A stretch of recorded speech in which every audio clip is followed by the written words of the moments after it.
तर मित्रांनो, हे इनिशिएटिव्ह कंपनीचं पूर्ण डोजिंग सिस्टीम आहे, त्याबद्दल मी तुम्हाला थोडी माहिती देतो. हा आहे 10 लिटर पर आवरचा ई डोस, हा पण आहे 10 लिटर पर आवरचा ई डोस, आणि हा ई डोस न्यूट्रा. हा न्यूट्रा म्हणजे ॲसिड डोजिंग पंप, आणि हे आहेत लिक्विड डोजिंगसाठी यूज केलेले आहेत मी.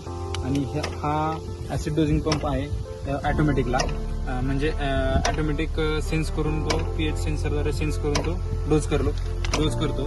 मी 6.50 पीएच सेट केलेला आहे, तर त्याप्रमाणे हा ॲसिड डोजिंग करतोय. आणि कुठल्याही प्रकारे ॲसिड न डायल्युशन करता हा डोजिंग करतोय. तर पीएच आपण सेट केला आहे 6.50, हा दाखवतोय 6.83. पंप हा 9% चालू आहे, ॲटो मोडवर आहे हा. आणि आपण पाहणार आहोत हा कसा जोडलेला आहे सॅन फिल्टर. त्याच्या पाठीमागे इथे मोटरचा जो पाईप कनेक्ट झालेला आहे, तिथं मी हा इनलेट जोडलेला आहे, ॲसिड डोजिंग पंपाचा इनलेट. हा पूर्ण सँड फिल्टरमध्ये ॲसिड येतं, तिथं मिक्स होतं. ते मिक्स झाल्यानंतर हा जो आहे तो पुढचा माझा स्क्रीन फिल्टर, हा पाहू शकता तुम्ही. स्क्रीन फिल्टरच्या इथे मी पीएच सेन्सर सेट केलेला आहे, पाहू शकता तुम्ही. पीएच सेन्सर सेट केला आहे, त्याप्रमाणे हा सेन्स करून ऑटोमॅटिकली चालतोय. त्याचा परफॉर्म बेस्ट वाटला मला, आणि कमी किमतीत आहे.